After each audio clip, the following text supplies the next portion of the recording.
My name is Jisoo Song, the Director of Projects and Initiatives at the State EdTech Directors Association, or SEDA. We're a professional association that represents state EdTech and digital learning leaders from roughly 40 member states, as well as affiliate nonprofits, as well as corporate member organizations that share our mission and vision. We regularly convene our members to exchange best practices on EdTech policies development and implementation, and we often conduct research and advocacy on behalf of our members. And we were also the lead contractors for the U.S. Department of Education in developing the 2024 National EdTech Plan. So I'm really excited to share with you a new research-based professional learning strategy guide for state and local leaders that we developed in collaboration with organizations like Fullscale, formerly known as the Learning Accelerator, Learning Forward, and ISTE plus ASCD. This guide, just to give you a heads up, was primarily written for a K-12 leadership audience, but I think there might be some good takeaways for the adult education space as well. So hopefully this isn't too much outside the bounds of all the things that you all are working on. Just give you a brief outline of what I'm going to talk about. I'll go over some of the context behind our project, why the heck we decided to do this in the first place. We'll dive into how we conducted that research and the key findings from last year. I'll share some recommendations explored in our guide that's grounded directly in those findings. And also, there's some really good work happening all around the country in many of your communities. So I'll be sure to shout out some examples as well. And I know that we'll have some time for discussion. And in all of these slides, most of these slides, the bottom left, you'll see a link to the guide that I'm talking about if you just want to follow along. So I want to first talk about why we engaged in this project in the first place last year. If you've had a chance to read the 2024 National EdTech Plan, you might know that we placed a lot of emphasis on the digital design divide.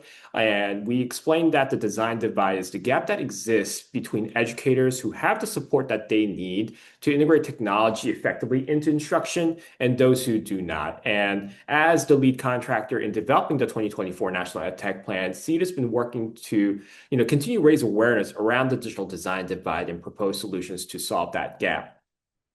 And in our work to do just that, we found a few interesting things.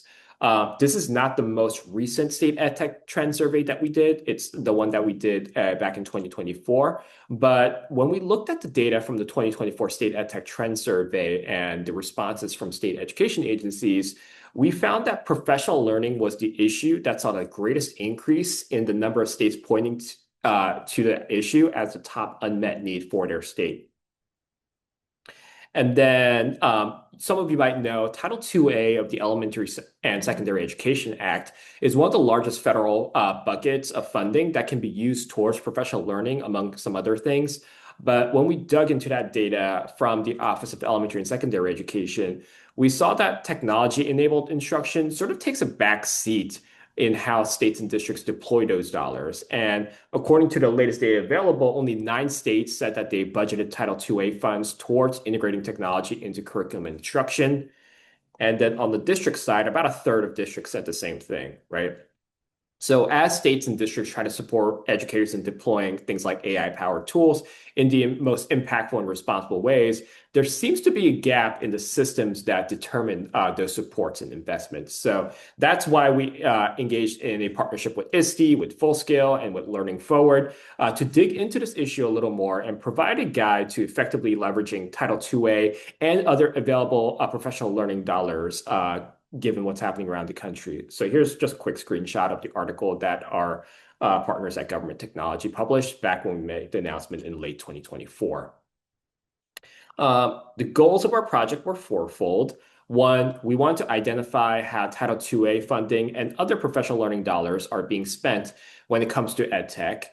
Spotlight some promising strategies for investing Title IIA and other professional learning funds to close the digital design divide.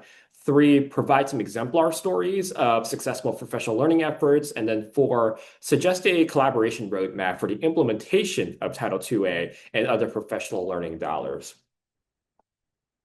And I just want to make sure that I shout out the project steering committee, which included the 4 lead organizations, SEDA, ISTE, Fullscale, and Learning Forward. But we also had members directly from our SEDA community, Tate from Nebraska and Colleen from Washington, and Kurt from Magic School AI advising the project as well, so that the voices of industry and state leaders themselves could be reflected in our recommendations. So here's what we set out to do in that research phase back in last spring.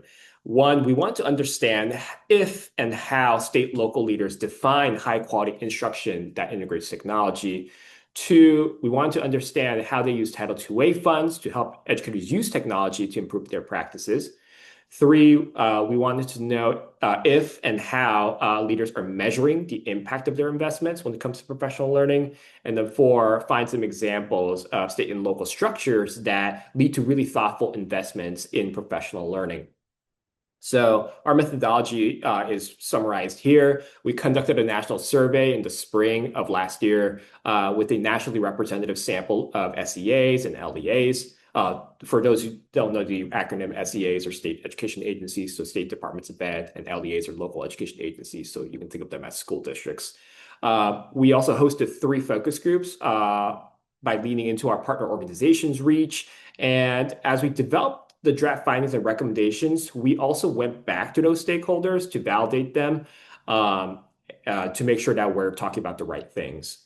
And you can take a look at the full survey instrument and the focus group protocol in the guide's appendices. You might click on that link and you're like, why is it 60 pages? It's because like the last 20 or so are just like the survey instrument and the questions we asked during the focus group, if you're into that kind of stuff. All right, so let's get into what we found when we looked at the data from those surveys and focus groups. One, we found that definitions of quality professional learning and edtech-enabled instruction are inconsistent and incomplete. Few SEAs and LEAs said that they have a formal definition in place around what tech-enabled instruction looks like in practice. And then even fewer said that they have a clear vision of how professional learning can support effective edtech integration. Two, funding often defaults to short-term tool training.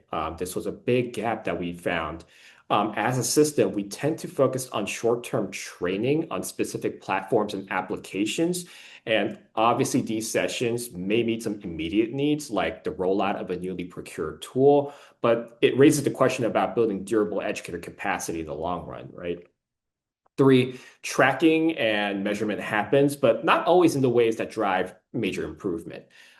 Districts do embed various metrics into regular review cycles, but not always to understand impact and refine practices. And states also acknowledge that their monitoring often focuses more on compliance with relevant laws and regulations, more so than using evidence to refine strategy. And then the last one, many districts are doing some really great things out there when it comes to building that educator capacity on edtech and AI in very durable ways, but states don't always have structures in place for sharing them across district lines. So those solutions remain siloed. So we represented those findings using some disconnected jigsaw puzzle pieces. And then, based on those findings, we created 6 categories of system-level actions for states. One, obviously, defining and promoting an aligned vision of tech-integrated instruction. Often that happens at the state level. State leaders can set the vision and establish expectations by developing that statewide definition of what high-quality instruction using technology and AI looks like. Aligning funding with instructional priorities across initiatives. State leaders can really ensure that professional learning funded decisions are aligned to that definition that I talked about. And then number 3, rethinking our compliance structures to encourage and support continuous improvement. Obviously, compliance monitoring is really essential for program integrity and building that public trust. But when it's limited to just like checking boxes, how many educators were in this particular session, it misses the chance to strengthen practice in the long term. So at the state level, states can help districts use that required data collection to make more strategic professional learning investments. Fourth, encouraging durable professional learning models. One-off workshops rarely lead to sustained changes in practice, especially if the tool overturn happens often within a single school or district, right? So states can incentivize districts to invest in more durable models like edtech coaching, professional learning communities, and job-embedded inquiry or improvement cycles. Documenting, highlighting, and scaling what works was the fifth recommendation that we had. As I mentioned, pockets of excellence do exist across states, but without a deliberate system to support and document and share them, they often remain isolated. So state leaders have a responsibility of promoting those examples on how professional learning can advance effective use of technology to improve instruction. And then lastly, working across silos at that state level leadership level. CETA's research found that, all too often state level departments often, operate in isolation with different teams making decisions about curriculum, assessment, technology, and professional learning. So by bringing edtech leaders and instructional leadership teams together at that state level, state leaders can ensure that technology integration is embedded across all major instructional activities. So those were our recommendations at the state level. We want to highlight some examples of states that are already doing this work.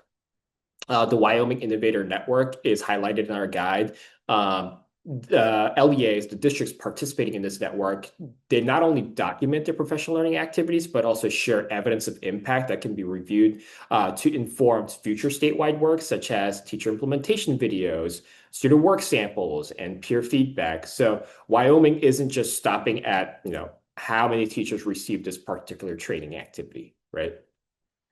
And along those lines, Edweek, released some data recently that says that more educators are receiving training when it comes to AI, but only about 5% of that encompasses ongoing professional learning. So there's some work to be done there. And states like Virginia have created some long-term solutions. They have a good structure in place that can be leveraged to remedy this like ongoing training gap.